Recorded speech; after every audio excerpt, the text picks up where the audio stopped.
Егер сіз бүгінгі таңда көкке дрон ұшырып, биіктен камерамен түсірмесеңіз, мына видеодағы алып суреттерді жер бетінен ешқашан көре алмайтын едіңіз. Оларды толық көру үшін жүздеген метр биіктікке көтерілуі қажет. Ал енді елестетіңіз, бұдан 2000 жыл бұрын ешқандай дрон, тікұшақ немесе ғарыш серігі болмаған уақытта ежелгі адамдар бұл алып фигураларды бірде-бір қателік жіберместен қалай сызды деп ойлайсыз? Бұл шынымен жат планеталықтардың ғарыш айлағы ма, әлде ежелгі өркениеттің құпия құлшылық орны ма? Бұл алып суреттің өлшемі, дәлдігі және ғасырлар бойы сақталуы археологтар мен ғалымдарды әлі күнге дейін таңғалдырады.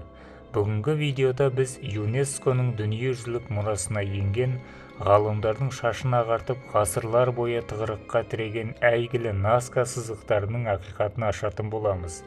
Видеоны соңына дейін көр, арнаға жазылып, қоңырауды басып қоюды ұмытпаңыз.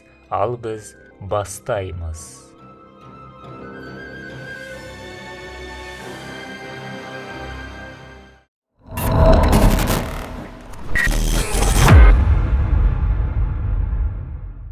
Бұл жұмбақ аймақ Перу астанасы Лимадан оңтүстікке қарай 400 шақырым жерде Назка мен Пальпа провинцияларында орналасқан. Бұл жерді Пампас деп атайды. Мұндағы қорғалатын аумақ 75 000 гектардан асады. Бұл жүздеген мың футбол стадионы сыйып кететін алып ландшафт десек те болады. Бірақ бұл жерде ерекше не бар? Бұл жай ғана құмға салынған суреттер емес. Бұл геоглифтер. Бұл сызықтардың жасалу технологиясы қарапайым. Шөл беті ғасырлар бойы күнге күйіп, қара қоңыр түске енген ұсақ тастармен көмкерілген. Ал Назка халқы болса астыңғы ашық тастарды көрсету үшін бетіндегі күнге күйген қара тастарды алып тастап, осындай контраст жасай білді. Осылайша түстердің контрастынан алып суреттер пайда болады. Қызығы, егерде бұл таңғажайып сызықтар мен әйгілі спиралды акведуктар болмаса, Назка өркениеті ежелгі тарихтың тұңғиығында жоғалып кетер еді. Назка өркениеті өз жұмыстарын аспаннан көру үшін әуе шарларын пайдаланды деген пікір бар. Бірақ бұл пікір болжамды пікір емес. Бір нәрсе анық. Бұл сызықтар ешқандай кездейсоқтық емес. Бірақ ең үлкен сұрақ әлі де өзгермеген. Ежелгі Назка халқы мұндай алып суреттерді не үшін және қандай әдіспен салды? Бұл жұмбаққа нақты жауап жоқ. Бәлкім, ешқашан болмайтын да шығар. Суреттерге шолу. Шөл далада 800-ден астам түзу сызық, 300 геометриялық фигура және 70-ке жуық жануар мен құс бейнесі бар. Ең маңызды 8 суретке қысқаша тоқталып өтейік. Бірінші кондор, 134 метр. Рухани маңызы бар қасиетті құс. Жер мен құдайлар әлемі арасындағы байланыстырушы деп есептелген. Екінші маймыл, 110 метр. Спираль тәрізді құйрығы бар айқын бейне, құнарлылық пен судың символы болуы мүмкін. Үшінші ғарышкер немесе үгі адам деп те аталады, 30 метр. Төбенің баурайында орналасқан жұмбақ гуманоидтық фигура. Діни қызметкерді бейнелейді деген болжам бар. Төртінші калибри.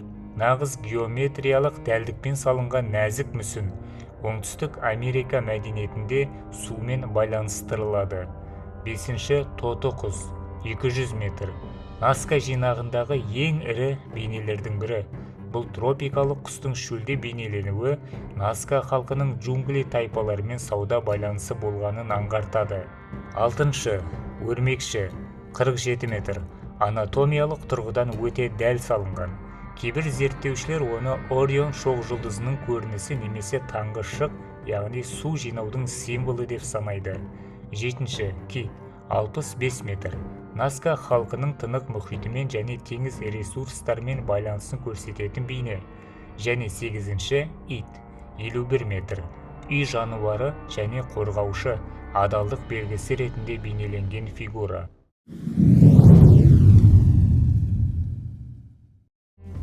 оларды кім және қашан салды?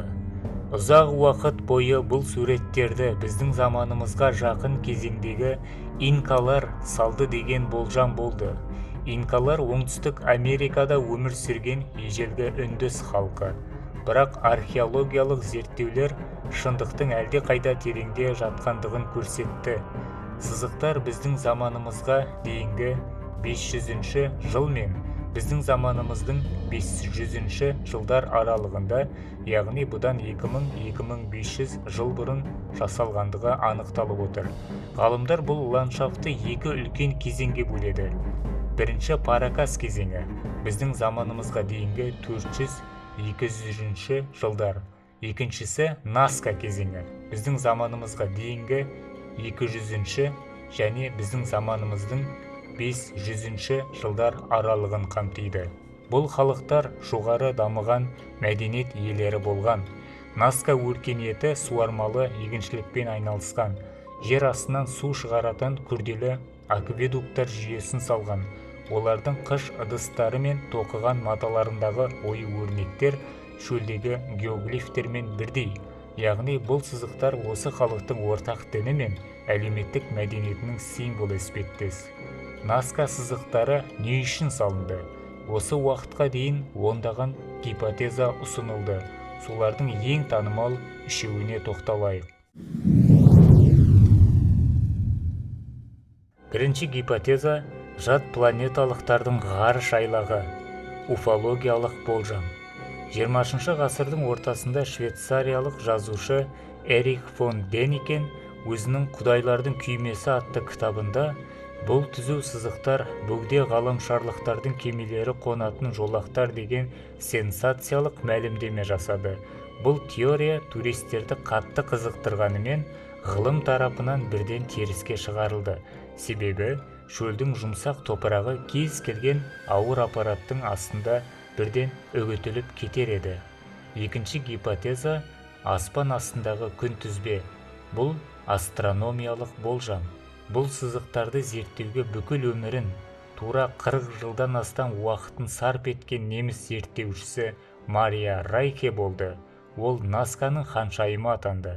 Мария Райкенің теориясы бойынша бұл сызықтар әлемдегі ең үлкен астрономиялық күнтізбе. Кейбір түзу сызықтар күннің жазғы және қысқы тоқырау күндеріндегі шығу нүктесін дәл көрсетеді. Ал жануарлардың бейнелері аспандағы шоқ жұлдыздардың, мысалы үлкен өрмекші Орион шоқ жұлдызының жердегі проекциясы болуы мүмкін. Және үшінші гипотеза – су және құдайларға жалбарыну, ритуалдық болжам. Қазіргі заманғы археологтардың көпшілігі осы үшінші нұсқаға тоқталады. Наска әлемдегі ең құрғақ жерлердің бірі. Жылдық жауын-шашын мөлшері 0-ге жуық десе де болады. Су бұл жерде өмір мен өлімнің мәселесі болған, яғни тіршілік көзі. Ғалымдардың анықтауынша көптеген геометриялық трапециялар мен сызықтар жерасты суларының ағысымен немесе таудан келетін өзен арналарымен тұспа-тұс келеді. Ал алып жолда жүздеген адам жиналып, жаңбыр құдайынан су сұрап, діни жоралғылар мен рәсімдер өткізетін ашық аспан астындағы храмдар іспеттес. Салынған жануарлар мен өсімдіктер де су мен құнарлылықтың символдары ретінде қасиетті саналған болуы мүмкін.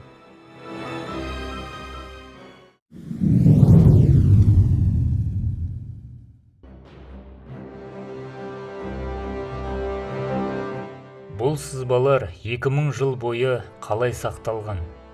Жақсы, бұның бәрі түсінікті.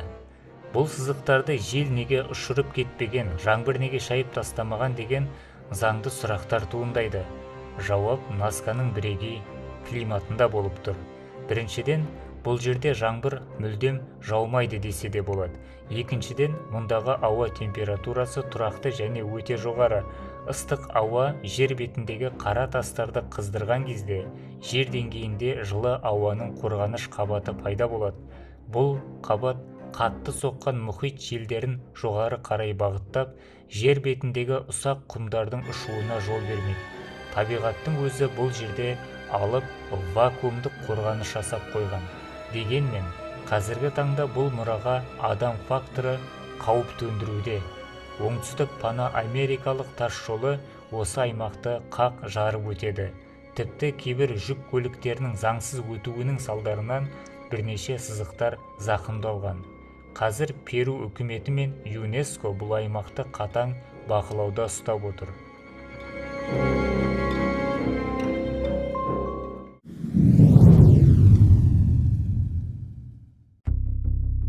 Қорытынды. Наска мен Пальпа геоглифтері бұл жай ғана жердегі іздер емес. Бұл ежелгі адамдардың табиғатпен, ғарышпен және өздері сенген құдайлармен жасаған үнсіз диалогы секілді. Олар өздерінің ең үлкен үміттері мен қорқыныштарын мәңгілік тасқа қашап қалдырған. Және бұл месседж бізге арада 2000 жыл өткенде аман-есен жеткен. Оларды тек әуеден ғана толық көруге болады.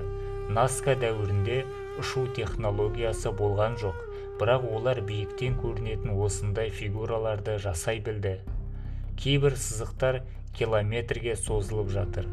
Көкейде бір сұрақ туындайды. Олар мұндай ауқымды жобаларды көкке көтерілместен жер үстінде жүріп-ақ қалай жоспарлап, қалай жүзеге асырған? Сіз қалай ойлайсыз? Бұл сызықтар шынымен астрономиялық күнтізбе ме, әлде Құдайдан су сұрау үшін құрбандық ретінде салған сыйыну рәсімінің орны ма? Өз ойыңызды міндетті түрде пікірге жазыңыз. Біз оқып, талқылайтын боламыз. Видео ұнаса, лайк басуды және бұл құпияны достарыңызбен бөлісуді ұмытпаңыз. Келесі бейнероликтерде кездескенше сау болыңыздар.